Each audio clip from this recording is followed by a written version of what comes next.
Okay, so today is August 30th, 2016. My name is John Pyron. I want to welcome everyone to this week's edition of the Business Owners Mastermind Call. So this call happens every single Tuesday at 10:30 a.m. Pacific time. And I've been doing this call now for a little over 2.5 years, going into our third year. And this call is specifically designed to help you, the small business owner, build your business to whatever heights you want to build it. So over the last 25 years, I've built 7 different companies. The first one failed miserably because I absolutely hated sales.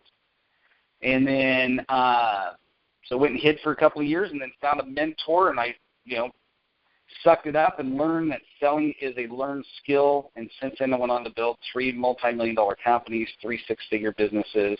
Current business I'm building right now, built it to 6 figures in about 4.5 months. Now, here's the reason I'm telling you all this, because it's not about me. This call is about you. And just to FYI, if you want to watch this video feed live, go to Facebook and go to johnpyron.com, and we're broadcasting this call on Facebook Live. So you can go there and watch this call there as well. The video will be recorded, and so will the audio portion.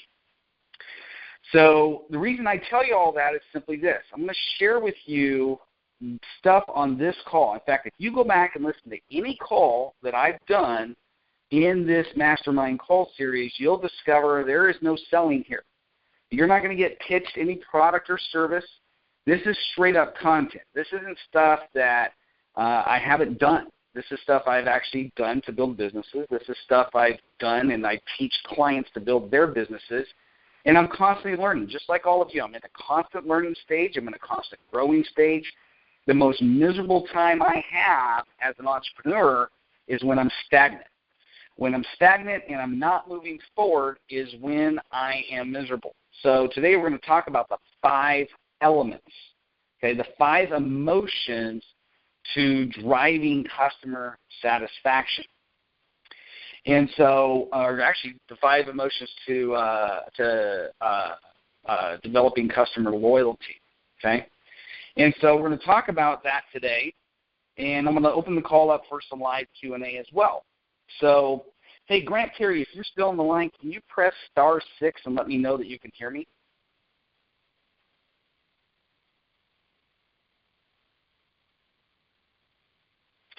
And let me unmute this real quick. Hold on.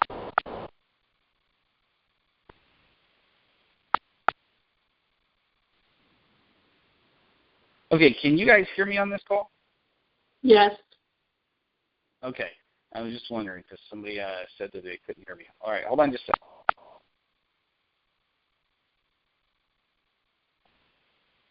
Okay, so let's hop into it. In fact, before I get started, one of the things that I want to put out there, and that is I've had several coaches approach me now. They want me to do a mentorship program for them. So I decided to launch one September 16th. If you want to be a part of that, just simply send me a direct message on Facebook or send me an email at jpyron@johnpyron.com. It's an exclusive group. I'm not going to broadcast it out. I'm not going to send out marketing stuff for it. It is a private, exclusive 6-month mentoring program. If you are struggling as a coach and you have not built your business to 6 figures, this is the program for you. All right, so let's hop on into it. So when we talk about customer loyalty, let me ask you a couple of questions. How many of you have customers that have been with you longer than 3 months? Okay. How many of you have customers that have been with you for more than 6 months? How about more than a year? See, the true test is, it's like I was talking to a client of mine in Vacaville. One of the managers down there is a leader, has several employees that are following him, and I said, hey, you know what? The definition of a leader is if you turn around and nobody's following you, then you're probably not a leader. The definition of a leader is if you turn around, you got a bunch of people following you, then chances are you're a leader. Same thing with customer loyalty. Either you have customer loyalty or you don't. Either, you can always tell if you have customer loyalty is if they get to the end of whatever your deal is or whatever your program is, do they come back? Do they repeat? Do you have reoccurring revenue in your business? Or do you have customers that can't wait to get out of their, finish their term with you? What types of loyalty do you have? So let's talk about some of the emotions that will drive customer loyalty. Number one is the element of surprise. Now, full disclosure here is my marketing person. Her name is Mia Lopez. She handles all of my social media marketing. About a couple of weeks back, she came up with this article on the 5 elements that drive customer loyalty, and I had a chance to read it. I'm like, oh, my God, somebody actually put it in writing. This is great. And so I wanted to expand on that because I've had several businesses now that have had some extremely loyal customers. One of them in particular, a company named Olson & Fielding Mayflower. Olson & Fielding, Kurt Olson, when I started Intelligent Business Network Solutions in 2006, they were my very first client. When I sold that company June 1st of 2013, they were still my client. And I'm going to talk about these 5 different things. There is a ton of truth here, and I'm going to expand on them dramatically so you can implement them in your own business, because this is what it's about. This is what it's about. First of all, it's about that element of surprise. Okay, we all been on a first date, right? We meet that person. I'm a guy, so I can speak like this.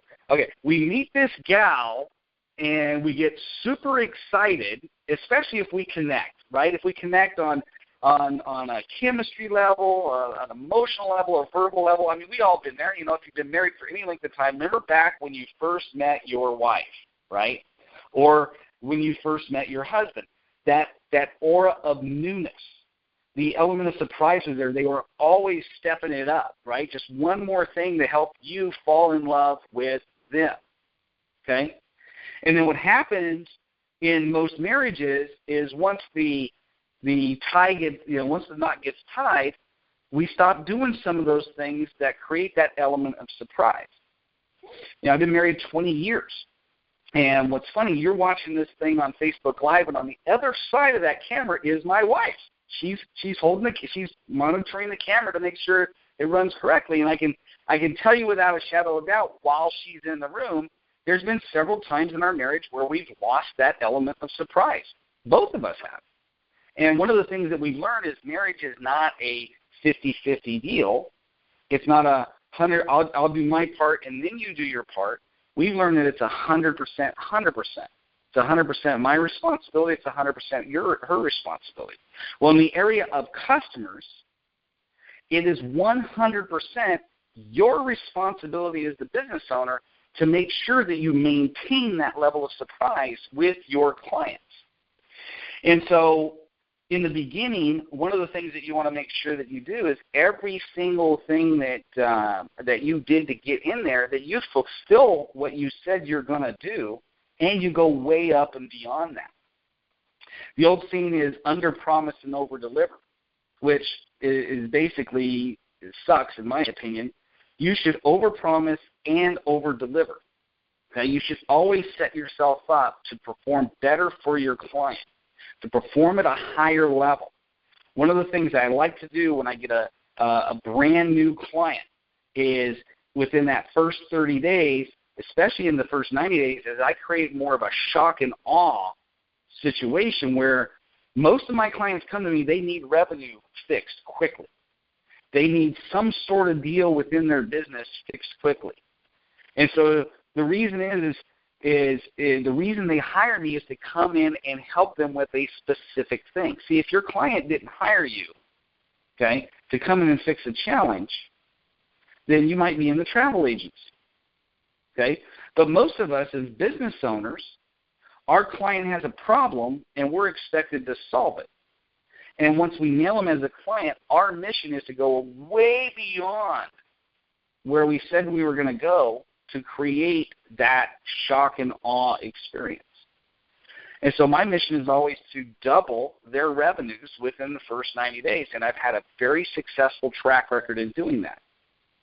The other thing I would highly recommend you do whenever you get a new client, especially if you're in a services-based industry, You want to sit down and have a kickoff meeting.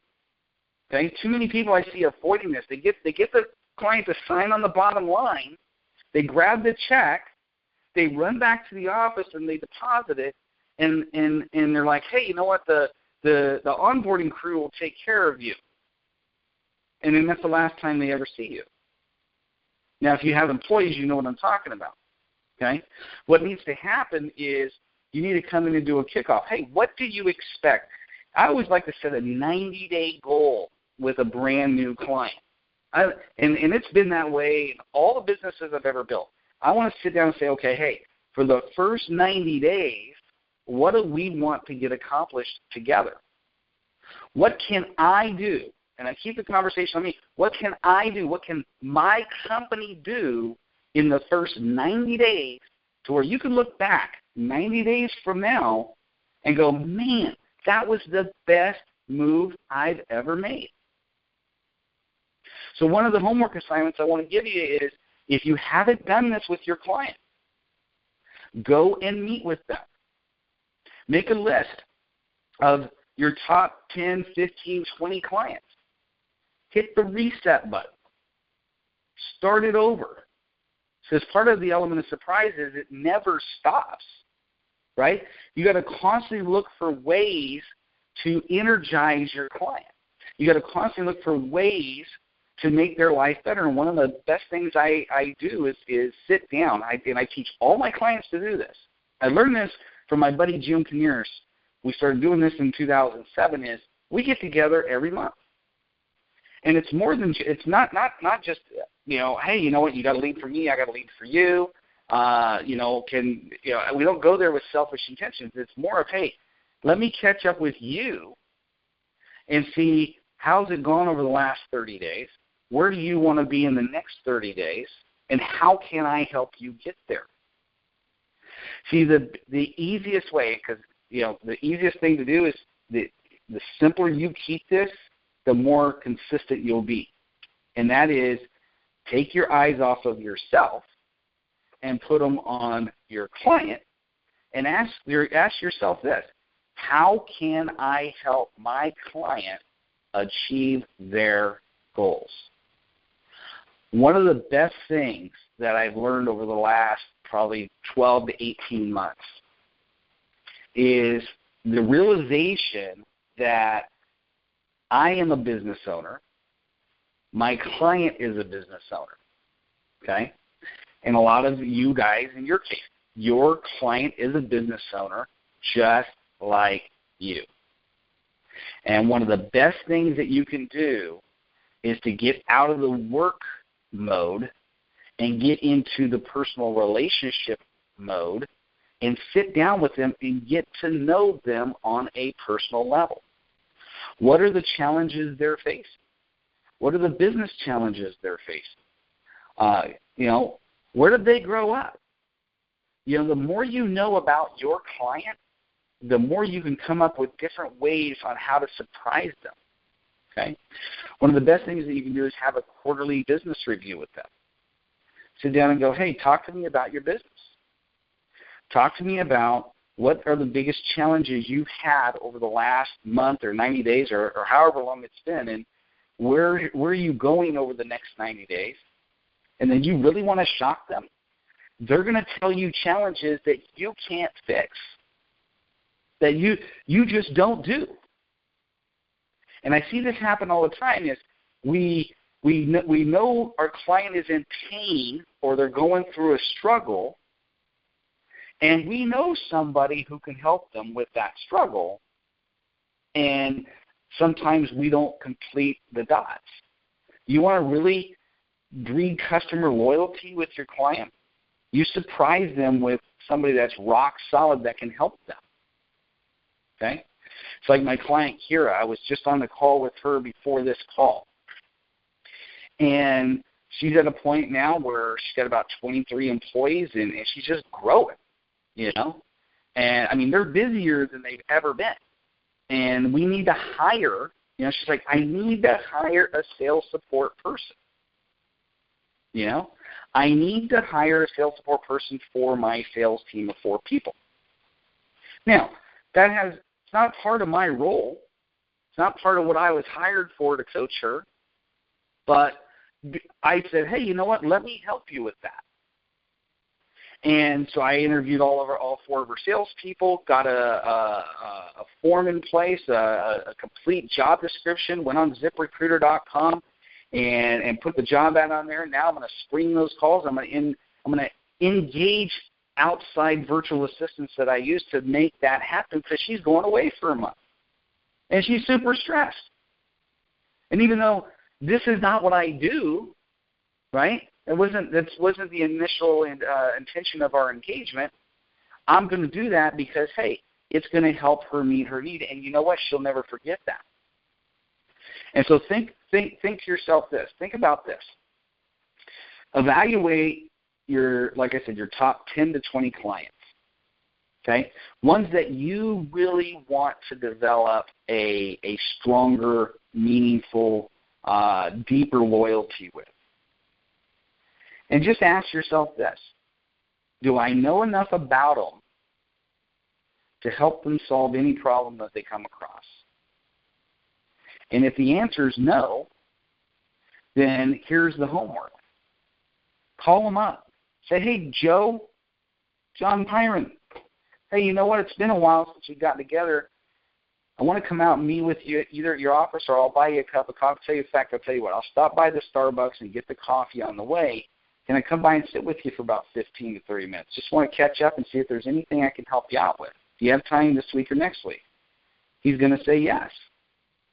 Go out and meet with him and ask him basically, hey, you know what? What's your big goal for the rest of the year? What's your big challenge? And what you're looking for is different ways that you can help them. The other benefit of this is you're going to find out some other products or services that you can go out and set yourself up as an affiliate with, or you're going to be able to develop yourself, and now you've got a brand new prospect.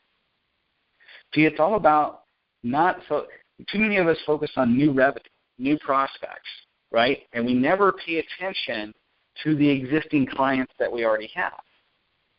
Far too many people. It's like Sprint. You know, I've been going through this issue. I'll give you an example of a way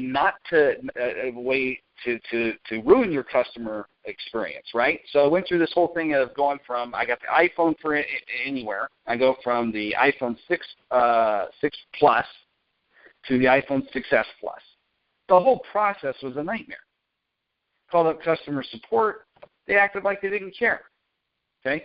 It was just a complete nightmare. And then what's funny is I get this text afterwards, would you recommend Sprint? Like, hell no, man. You know?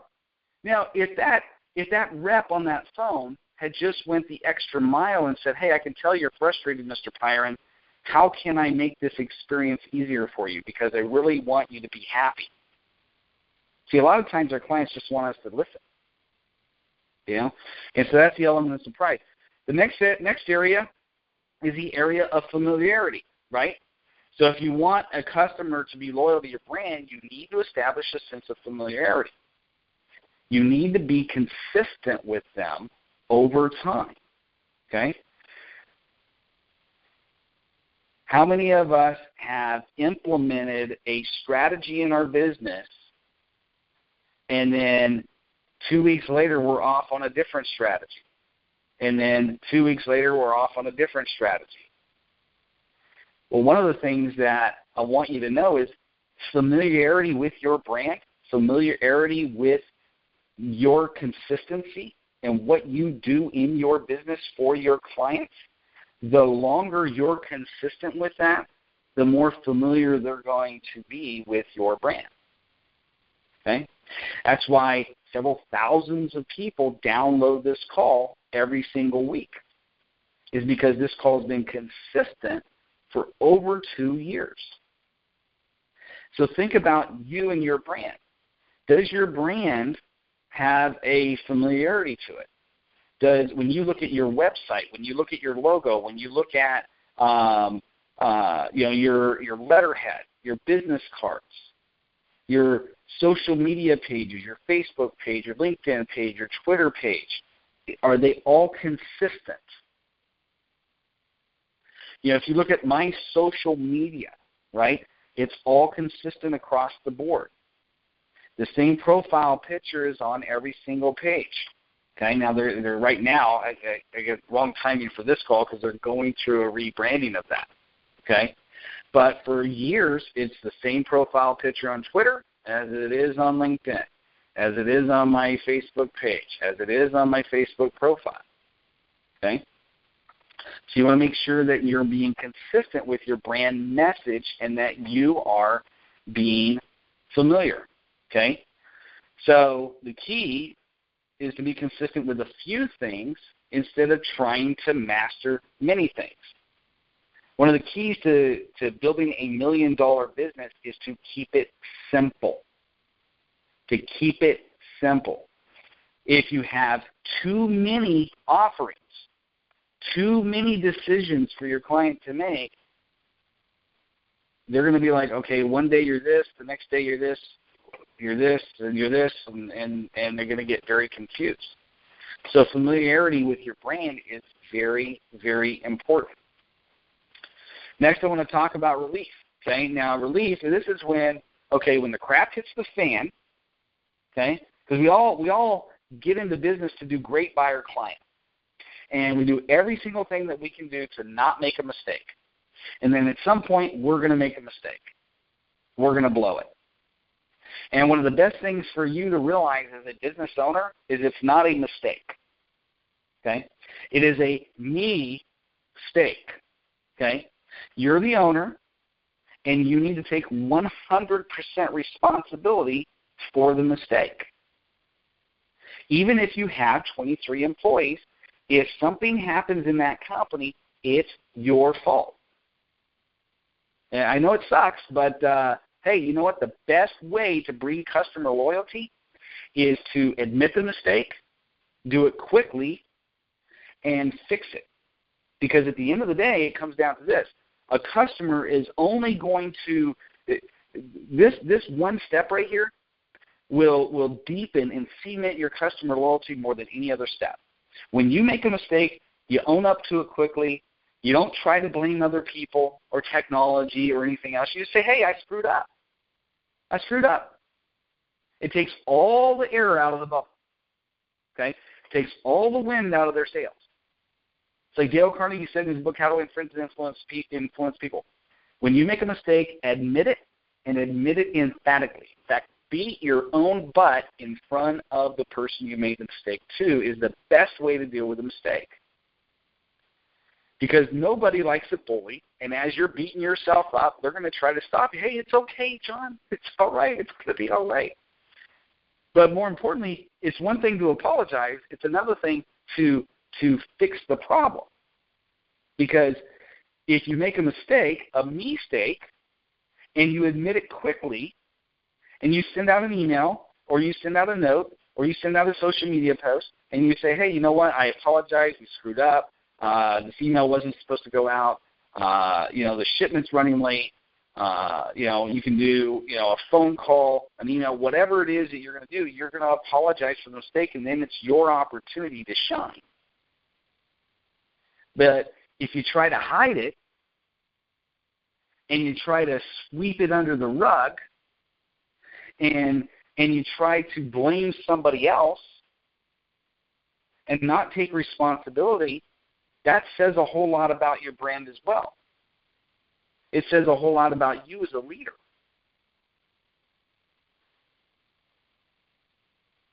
See, in Olson and Fielding, Kurt Olson, I ran into Kurt, I think 4 weeks ago at Bob's Car Wash in Roseville, California, which is a great place if you're in Roseville to get your car washed. Grab some water. Anyways, I never got a chance to ask him, hey, you were my very first client, and then when I sold the company to CC&S Consulting in June, you were still a client. Dude, there have been so many mistakes that my company had made throughout those years. I'm like, hey, what gives, man? Why did you stay? And his response was perfect. He says, you know what? When your company made the mistake, you didn't beat around the bush. You stepped up to the plate, man. I mean, I remember when I had me and my partner, okay, I had two business partners. Me and them had a fallout, like a major meltdown.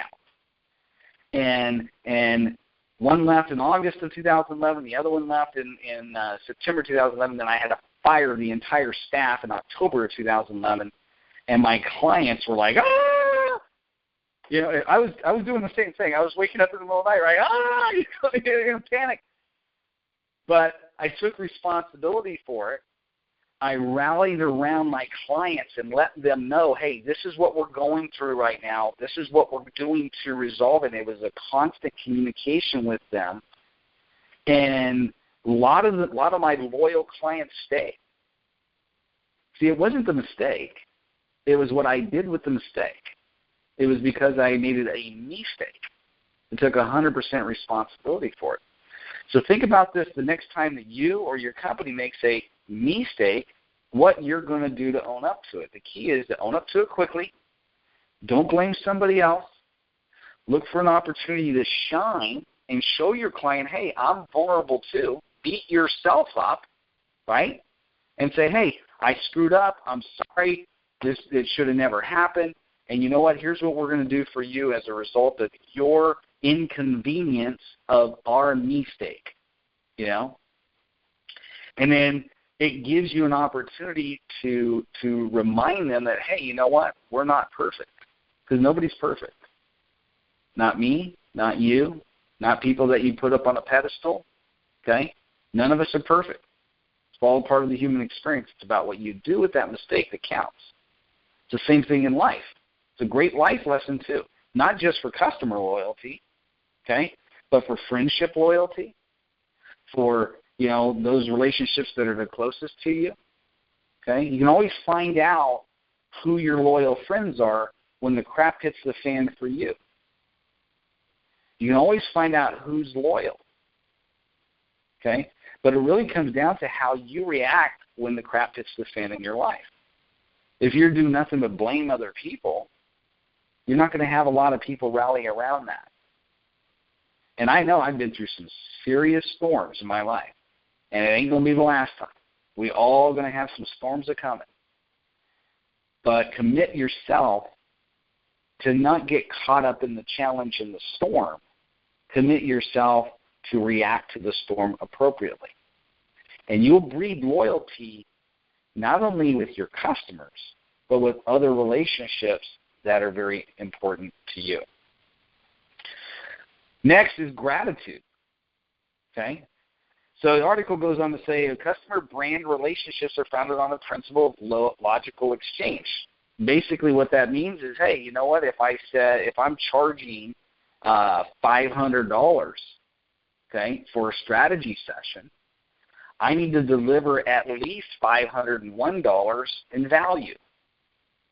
Now, my goal is always to deliver way more than what my client pays for. I've learned just over the years that I can gain a whole lot more loyalty and a whole lot bigger following by delivering way up and beyond what I said I was going to deliver. Now, I'm not saying to under-promise and over-deliver. Don't make that mistake. When I'm talking to a client, man, I am like, not only am I pitching, am I over-promising what I'm going to do, okay, but I'm setting the bar higher for myself because I should aspire to grow to that next level. See, if I'm only going to sell the client what I can actually do, what I know I can do, I'm not going to grow as a business owner. My company's not going to grow. And one of the things I learned a long time ago is your company, my company, will never outgrow your self-image. My company will never outgrow my self-image. It just will. It won't happen. John Maxwell calls it the law of the lid. You know. And so our customers need to have a sense of gratitude. Okay, you need to have a no questions asked return policy.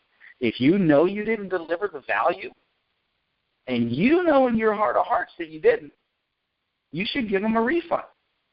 Or you should do something to make up for it. You see? So, you know, I have a client, I'm not going to mention her name, okay? But 6 months ago, we started a 3-month coaching program, okay? And we had a contract and all this other stuff, and it was supposed to be for 3 months.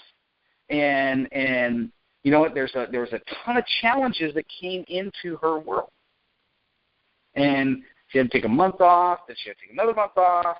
And at the end of the day, I could have said, hey, we were for 3 months, and then the contract's over. But I just I'm like, I can't do that, because it's like I charged her X amount of dollars, and I have to make sure she gets that value for that money that that she spent. So I want you to ask yourself an honest question. Are the products and services that you're delivering, would you pay for them yourself at that price? It's a tough question.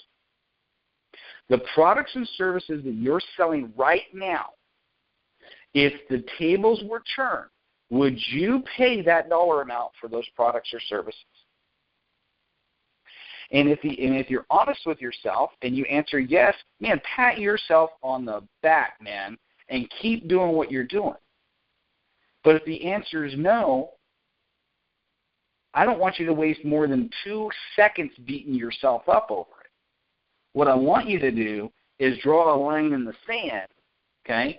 Draw a line and give yourself a clean slate and say, okay, from this moment forward, I'm going to fix my delivery of my products and services to where I would be able to buy them. See, some of you, and I'm glad we're on this topic, because some of you are not having the success that you need in sales. How do I know this? Because out of 78% of the small business owners in this country don't make more than $250,000 a year. 51% of the small business owners in this country don't make more than $26,000 a year. And that's ridiculous. Because if you have a product that's a good product, you have a service that's a good service, you yourself would buy it.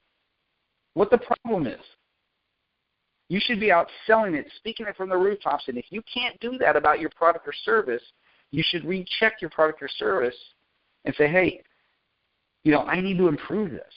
Maybe you need some coaching. Maybe you need to find a mentor. Maybe you need to go back through it. Survey your clients.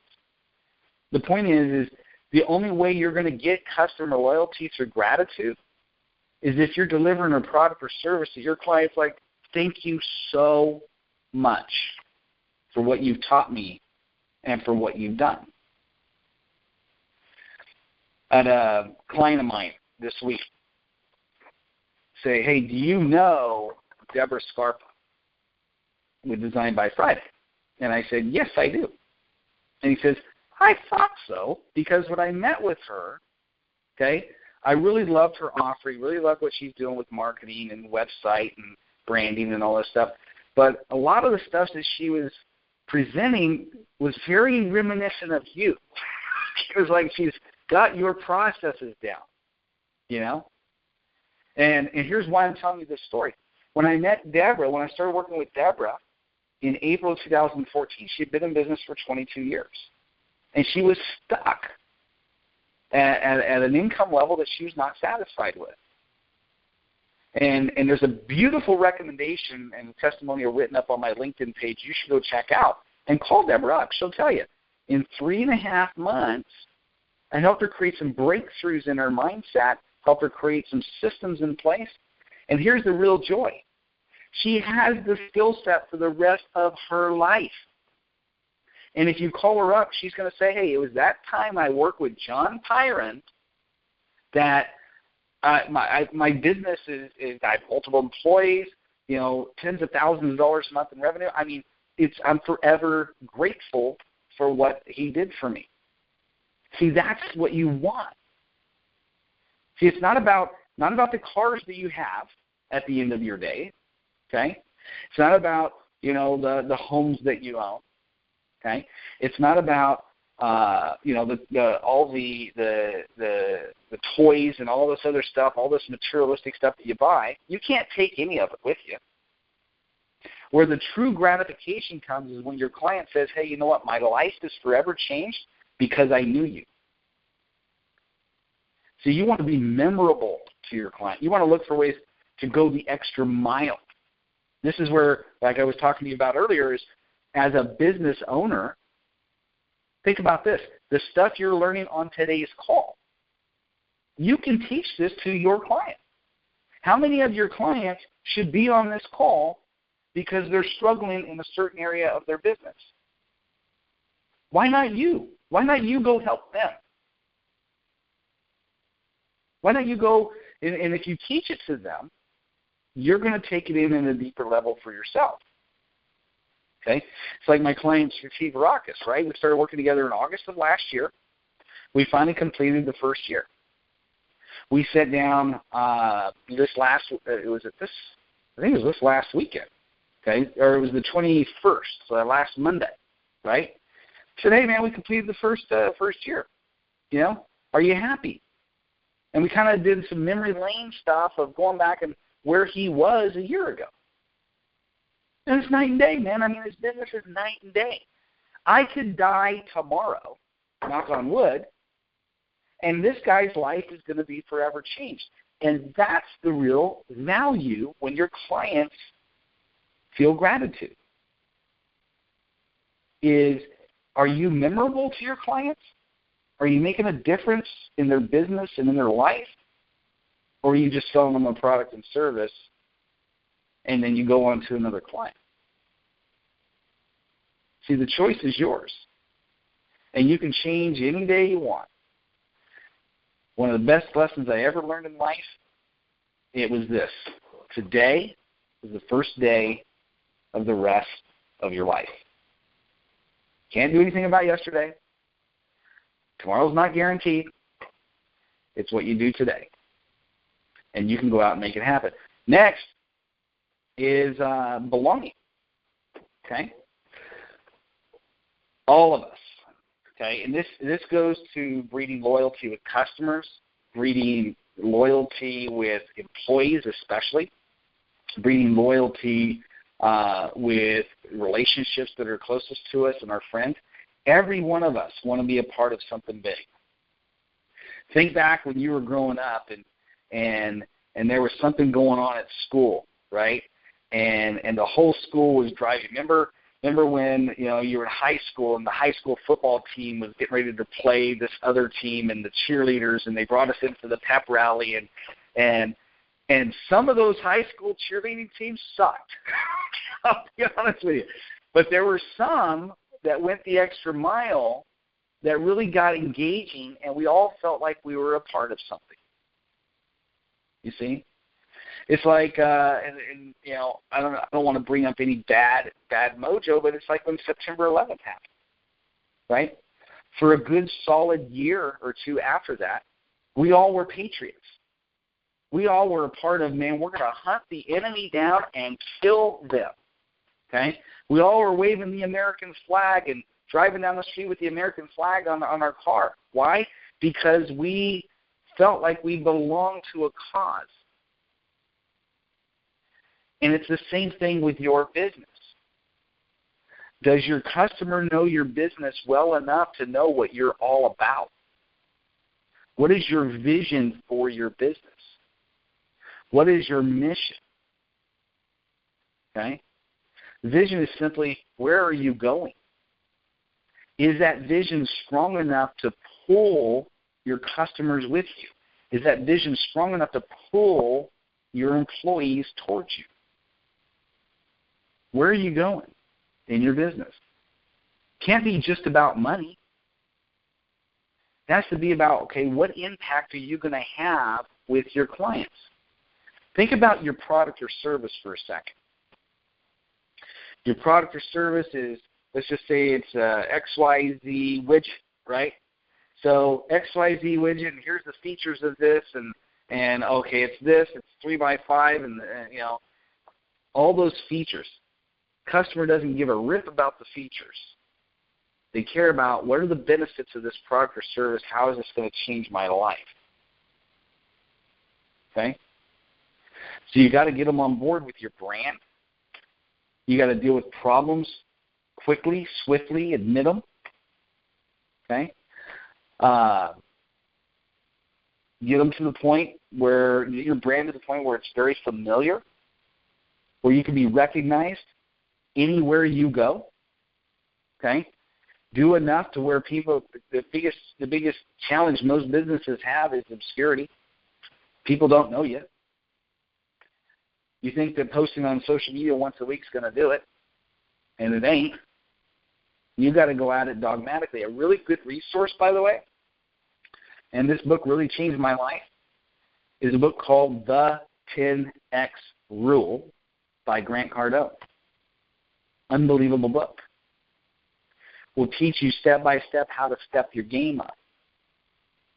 And so belonging is very important, making sure that your client understands what you're all about, making sure your client understands. And this is where the importance of doing a survey. One of the very first things I tell all my one-on-one clients when we first start is I say, how many successful clients do you have? You know, and a lot of them have very successful clients. And I go, okay, when's the last time you went and sat down with them and looked them in the eye and said, hey, you know what, if you were in a position to refer me to a friend or colleague, would you refer me? And I really, really could use your help because I want to make my brand better.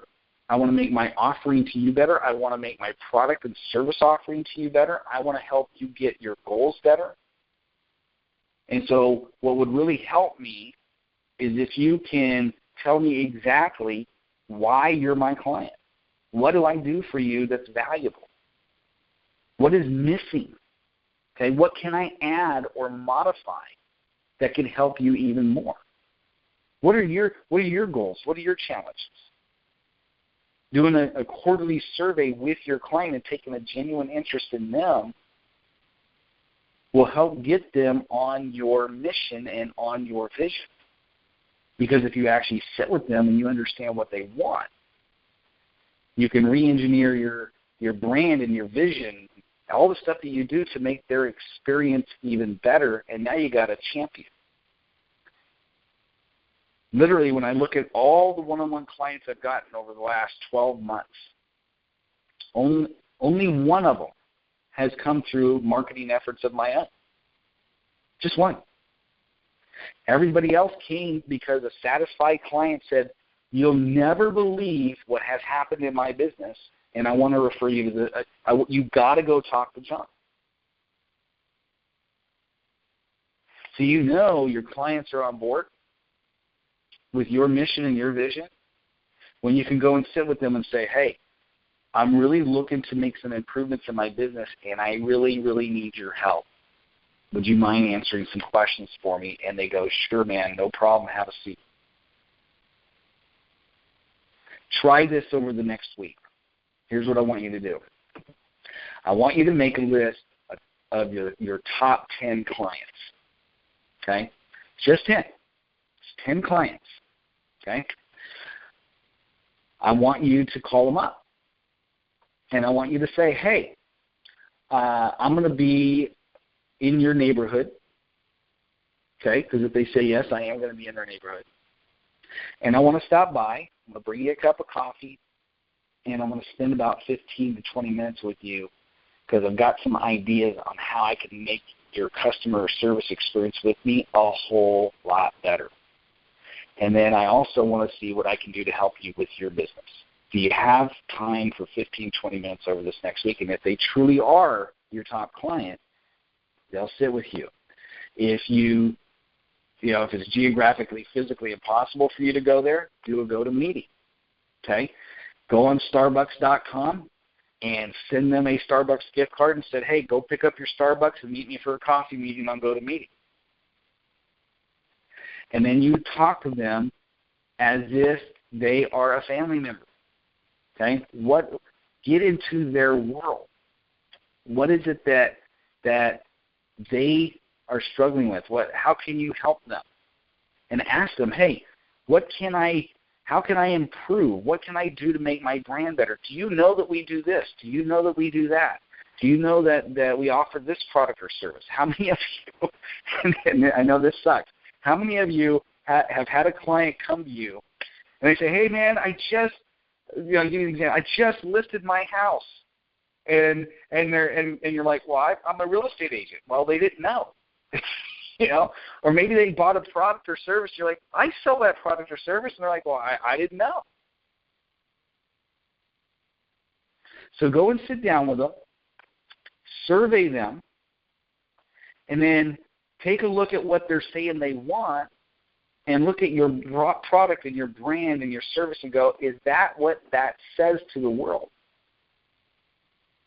And see, I did this recently over the last couple of weeks, and I'm going through a complete rebranding of my website, going through a complete rebranding of my social media channels and everything, just simply because what's out there on my website is not what I'm doing today. I had the title The Sales Doctor because a business owner client gave me that title. Because 99% of the time I fix a business's sales very, very quickly. And he said, dude, you're the sales doctor, man. I said, I don't want to be branded as a sales trainer, but yeah, when I meet people and that have never worked with me, they think I'm a sales trainer. And I am. I can train salespeople, but that's not my focus. My focus is to work with you guys, business owners who would like to get to $1 million a year or more. Maybe it's not $1 million, but just to like to have a business that produces a revenue that is systematized so you can have time, and that has the profit so you can meet your profit goals, so you can meet your income goals. So you don't have to work your brains out every day in your company, and you can have systems in place that will run it. And that's the kind of person I want to work with. And so I've had to take a big slice of humble pie myself, and that's why this topic's so near and dear to my heart. Over the last couple of weeks, is that the two marketing people I've met with, they said, dude, your website, your logo, all that stuff does not scream what you just told me that you wanted, that you're passionate about. And I've had to admit that, you're right. It was the focus of Cup 2 or 3 years ago when it got created, but all of us evolve. And so this is not something that's going to start. You're going to have to do this exercise over and over and over and over again. And so let me take a look at where we are for time. And does anybody have any questions? Any questions, comments, anything that you could add that would add value to today's call? Go ahead and press *6, and that will bring you live on the call.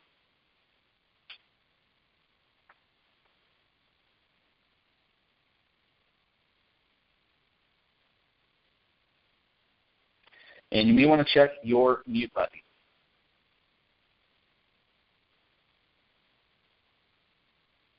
Going once, going twice, and sold. Okay, so go out and make it happen this week. Okay, do the exercises I was talking about. Next week we're going to be on again Tuesday, 10:30 a.m. Going forward, every single Tuesday, 10:30 a.m. Pacific time. And appreciate your comments. Put your comments in the section below because this is going to be on podcast. It's going to be on the iTunes channel in the next couple of days.